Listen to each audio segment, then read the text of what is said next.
दोस्तों नमस्कार। मैं हूं संजीव, आपका दोस्त एजुकेशन हंट चैनल पर। जैसे कि आप सभी जानते हैं कि सीटेट का महासंग्राम चल रहा है और उसमें आप भी अपने भाग्य को आजमाना चाहते हैं तो बने रहिएगा मेरे साथ। जैसे कि आप जानते हैं कि चाइल्ड डेवलपमेंट एंड पेडागोजी में अभी पेडागोजी सेक्शन यानी शिक्षा शास्त्र चल रहा है, जो सेकेंड लास्ट लेसन होगा, जिसके अंतर्गत हम लोग प्रेरणा के स्रोत कल देखे थे। 4 स्रोत हैं: आवश्यकताएं, चालक, उद्दीपन और प्रेरक। तो आज हम लोग उससे आगे देखेंगे। प्रेरक तक हम लोग देख चुके थे, अब है प्रेरणा की विधियां। सबसे पहले प्रेरणा के बारे में हम लोग अच्छी तरह से समझ चुके हैं। जो मोटिवेशन होता है, जिस व्यक्ति के अंदर जिस तरह का प्रेरणा होगा उसी तरह से वह किसी भी लक्ष्य को प्राप्त करने के लिए सक्रिय रहेंगे। तो अब प्रेरणा की विधियां दिया गया है। प्रेरणा यह निश्चित करती है कि लोग कितनी अच्छी तरह से सीख सकते हैं और कितनी देर तक सीखते रहते हैं। अभी अभी हम लोग डिस्कस किए हैं कि जिस ढंग से किसी को हम मोटिवेट कर सकते हैं, जिसके उसके अंदर जितना ज़्यादा मोटिवेशन होगा, प्रेरणा होगा, उतना तेज़ी से वह लक्ष्य को प्राप्त करने के लिए सक्रिय रहेंगे। या फिर जितना कम उसका मोटिवेशन होगा, जितना कम उसका प्रेरणा होगा, उतना समय ले सकता है वो अपने लक्ष्य को प्राप्त करने के लिए। उक्त शब्द इस बात के साक्षी है कि बालक प्रेरणा प्राप्त करके ही अपने सीखने के कार्य में पूर्ण रूप से सफल हो सकता है। जब तक उसको प्रेरणा नहीं मिलेगा तब तक वह सफल नहीं हो सकता है। अतः उनको प्रेरणा प्रदान किया जाना अति आवश्यक है। ऐसे में निम्नलिखित विधियों का प्रयोग करके किया जा सकता है। तो अब बात आती है कि बच्चे में हम लोग प्रेरणा को कैसे उत्पन्न करें, मोटिवेशन बच्चे को कैसे करें, मोटिवेट कैसे करें, उसके क्या क्या तरीके हो सकते हैं। तो फर्स्ट नंबर में है रुचि। बच्चे के अंदर जब इंटरेस्ट को हम जगाएंगे, जब उसके अंदर रुचि को जगाएंगे, तब उसे प्रेरणा मिलेगी। जब तक उसमें बच्चे रुचि नहीं लेंगे तब तक वह प्रेरित नहीं हो सकते हैं। क्योंकि हम लोग जानते हैं कि बच्चे को खेल में ज़्यादा रुचि होती है, तो पहले हम लोग खेल विधि में सिखाना स्टार्ट करते हैं। तो आइए देखते हैं रुचि।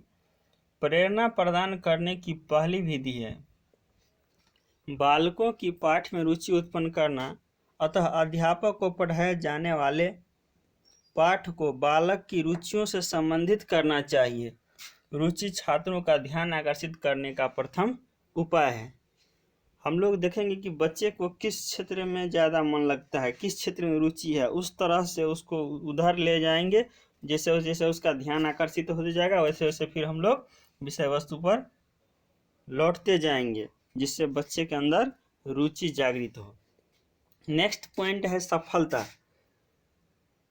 और रुचि जब उसके अंदर आएगा तो वह मेहनत करेगा, और मेहनत करेगा तो सफलता जरूर उसके कदम चूमेगी।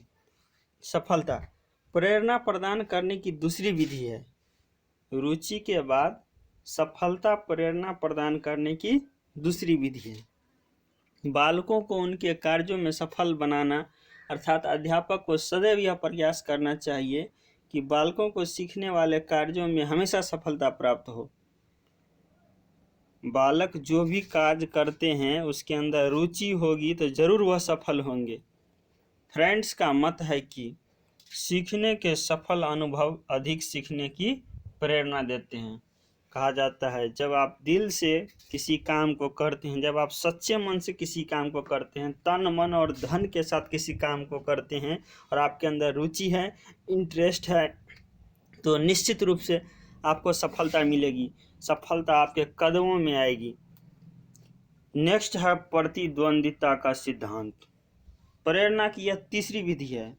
फर्स्ट में हम लोगों ने देखा बच्चे के अंदर इंटरेस्ट को जगाना है, रुचि को, उसके बाद उसके अंदर सफलता आएगी और सफलता से कर सकते हैं। और नेक्स्ट जो पॉइंट है वह प्रतिद्वंदिता। बच्चे एक को देखते हैं, एक बच्चे दूसरे को देखते हैं पढ़ते हुए, तो वो भी उसके अंदर भी भावना उत्पन्न होती है कि नहीं हमको भी तैयारी करना है, वो भी पढ़ना शुरू करता है। यह क्या है? उसकी प्रतिद्वंदिता है। प्रेरणा की यह तीसरी विधि है। शिक्षा शास्त्र के संपूर्ण इतिहास में प्रतिद्वंदिता को प्रेरणा प्रदान करने के लिए प्रयोग किया जाता है। तो ये भावना बच्चे के अंदर हम लोग को पैदा करना है, जिससे कि बच्चे एक दूसरे को देख करके कंपटीशन करें और आगे बढ़े। नेक्स्ट है सामूहिक कार्य, ग्रुप वर्क। ग्रुप में बच्चे ज़्यादा सीखते हैं। अकेले पढ़ेंगे बोरिंग फील करना शुरू कर देते हैं, मन नहीं लगता है। लेकिन ग्रुप में उसके अंदर एनर्जी आते जाता है, देख रहा है कि हमको मन नहीं लग रहा है लेकिन दूसरे को मन लग रहा है, तो उसको देख करके उसको भी मन लगना स्टार्ट हो जाता है कि नहीं दूसरा बच्चा पढ़ रहा है तो हम भी पढ़ेंगे, नहीं तो वो हमसे आगे हो जाएगा। क्योंकि हम लोग प्रतिद्वंदिता का भावना पहले विकसित कर चुके हैं बच्चे में। तो अब समूह कार्य को देखते हैं। यह प्रेरणा प्रदान करने की चौथी विधि है जिसमें बालकों को सामूहिक कार्य में भाग लेने के लिए प्रोत्साहित किया जाता है। नेक्स्ट है प्रशंसा। बच्चे जब कक्षा में कुछ छोटा छोटा उपलब्धि हासिल करते हैं, कुछ अच्छा करके दिखाते हैं, तो उससे समय समय पर हमें एप्रिसिएट करना चाहिए, उन्हें उसकी प्रशंसा करनी चाहिए, जिससे उसके अंदर इम्प्रेशन बनता है, एक अलग तरह का उसके अंदर एनर्जी आती है, ऊर्जा जन्म होती है, जिससे बच्चे आगे बढ़ते हैं। प्रशंसा प्रेरणा प्रदान करने की यह पांचवी विधि है। उचित समय और स्थान पर प्रयोग किए जाने पर प्रशंसा प्रेरणा का एक महत्वपूर्ण कारक है। अब कोई बच्चा किसी एग्जाम में, किसी परीक्षा में फर्स्ट स्थान लाया, यदि हम उसको एक टॉफी भी गिफ्ट के रूप में देते हैं तो वो भी उसके लिए एक एप्रिसिएशन हुआ। या हम कोई गुड बोलते हैं, वेरी गुड बोलते हैं, या कोई स्माइली देते हैं, अच्छे क्वालिटी का स्माइली, तो वो भी उसके लिए एक एप्रिसिएशन हुआ, प्रशंसा हुआ। नेक्स्ट पॉइंट है आवश्यकता का ज्ञान। प्रेरणा प्रदान करने की ये छठी विधि है। हरलॉक के शब्दों में बालकों की मुख्य आवश्यकता उसके सीखने में उद्दीपन का कार्य करती है। उद्दीपन हम लोग पहले डिस्कस कर चुके हैं, जो हरलॉक के शब्दों में कहा गया है, जिसको इनफॉर्चुनेट कहते हैं, जो हम लोगों ने देखे थे कि बिल्ली पर प्रयोग किया गया था। घंटी बजी थी, जैसे जैसे घंटी बजती थी उसको लगता था कि अब खाना मिलेगा, इसीलिए क्या होता था, उसके जी से पानी आना शुरू हो जाता था। तो ये उद्दीपन है। आवश्यकता हुई, या आवश्यकता का ज्ञान हुआ कि भूख लगी तो नहीं खाना है, मतलब क्या आवश्यकता हो रहा है, उसको खाने की ज़रूरत है। नेक्स्ट पॉइंट है परिणाम का ज्ञान। प्रेरणा प्रदान करने की यह सातवीं विधि है। वुडवर्थ ने लिखा है, प्रेरणा परिणामों के तात्कालिक ज्ञान से प्राप्त होती है। प्रेरणा परिणामों के तात्कालिक ज्ञान से प्राप्त होती है। आपने जो किया, जो वर्क किया, उसमें आपका क्या परिणाम आया, आप अच्छा किए कि बुरा किए कि एवरेज किए, तो उस अनुसार आपको ज्ञान की प्राप्ति होती है। नहीं, हमको और मेहनत करने की ज़रूरत है। नेक्स्ट है खेल। प्रेरणा प्रदान करने की आठवीं विधि है बालकों को शिक्षा देने के लिए खेल विधि का प्रयोग करना। अतः शिक्षक को खेल विधि का प्रयोग करके बालकों को शिक्षा देना चाहिए। बच्चे को सबसे ज़्यादा इंटरेस्ट खेल में आता है, और खेल से उसको हम लोग सिखाते हैं, तो क्या होता है, बच्चे के अंदर एक अच्छा मोटिवेशन जाता है। तो खेल विधि को हम लोग अपना सकते हैं बच्चे में को मोटिवेट करने के लिए। नेक्स्ट है सामाजिक कार्यों में भाग। प्रेरणा प्रदान करने की यह नवीं विधि है। फ्रेंडसन के अनुसार बालकों और युवकों को प्रेरणा देने के लिए सबसे प्रभावशाली विधि है उनको उन अर्थपूर्ण सामाजिक कार्यों में रचनात्मक कार्य करने के अवसर देना जिनको व्यक्ति और समाज दोनों महत्वपूर्ण समझते हैं। तो बच्चे को समाज से भी जोड़ना चाहिए, हम लोग को इस ढंग से उसको मोटिवेट करना चाहिए कि वह सामाजिक कार्य में भाग ले, पार्टिसिपेट करे, सिर्फ पढ़ाई पर ही जोर नहीं दे, जिससे बच्चे के अंदर बहुत सारे कौशल गुण का विकास होगा, वह सामाजिक वातावरण से रूबरू हो सकते हैं। नेक्स्ट है कक्षा का वातावरण। प्रेरणा प्रदान करने की यह 10वीं और अंतिम विधि है। फ्रेंडसन ने ठीक ही लिखा है कि अच्छा शिक्षक प्रभावशाली प्रेरणा के लिए शिक्षण सामग्री से संपन्न, अर्थपूर्ण और निरंतर परिवर्तनशील कक्षा के वातावरण पर निर्भर करता है। तो दोस्तों, जैसे कि हम लोग जानते हैं कि किसी भी बच्चा को या किसी भी चीज़ के संपूर्ण विकास के लिए 2 फैक्टर इम्पोर्टेंट है। One is heredity and other is environment, जिसको हिंदी में कहते हैं आनुवांशिकताएँ और पर्यावरण। दोनों चीज़ का बहुत अच्छा होना जरूरी है, लेकिन यहाँ पर बात है पर्यावरण की। एक एग्जाम्पल से समझते हैं। जैसे किसी पौधे को हम लगाते हैं तो उसका बीज अच्छा होना चाहिए, ये उसका क्या है, हेरिडिटी है। ये उसका क्या है, अनुवांशिकता है। लेकिन अब उसको हम समय समय पर पानी डालेंगे, खाद डालेंगे, ये उसके लिए क्या है, इन्वायरमेंट है, पर्यावरण है। तो दोनों अच्छा होना जरूरी है। सपोज करते हैं कि एक बच्चा अच्छे खानदान से बिलोंग्स करता है, बहुत हाई फाई खानदान में उसका जन्म हुआ, मतलब क्या हुआ, और अच्छे खानदान में जन्म होने के बाद उसको अंदर हेरिडिटी तो है। अच्छे खानदान कहने का मतलब उसके पिताजी हो सकता है डॉक्टर हो, लेकिन जब हम उसको कहीं गांव में ला कर रख देंगे जहाँ पर पढ़ने लिखने का कोई मतलब नहीं हो, तो फिर क्या होगा, उस बच्चे का विकास अवरुद्ध हो जाएगा। मतलब क्या होगा, उसका वातावरण अच्छा नहीं मिल पाया उस ढंग का, इसलिए वह उस ढंग से विकास नहीं कर सकता है। तो आइए देखते हैं, ये था बच्चे को अंदर प्रेरणा कैसे उत्पन्न करे, उसको मोटिवेट कैसे कैसे कर सकते हैं।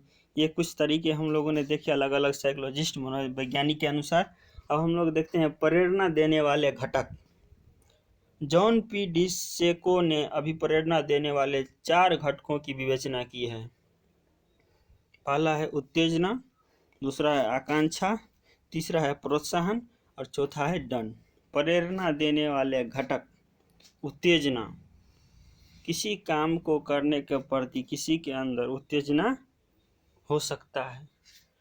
जैसे अभी हम लोग सीटेट की तैयारी करने के लिए क्या है, उत्तेजित है, ये आपके अंदर क्या है, उत्तेजना है।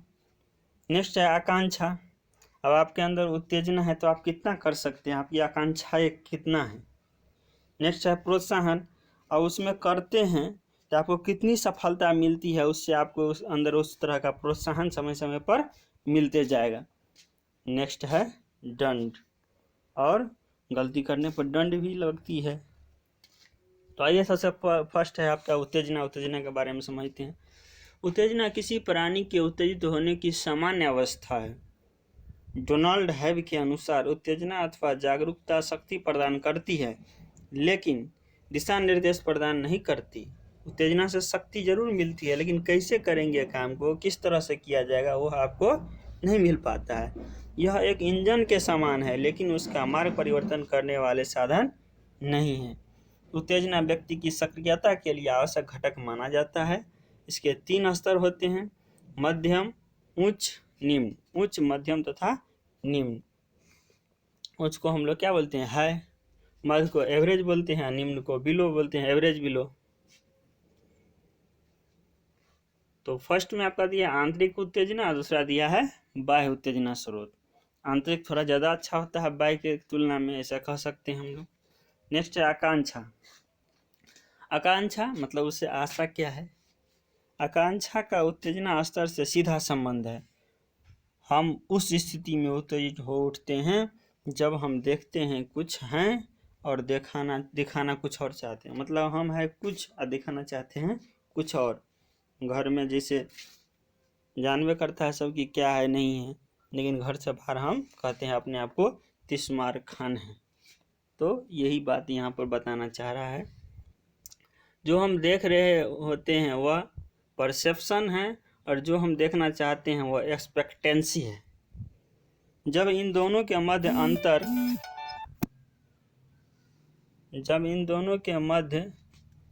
अंतर आता है,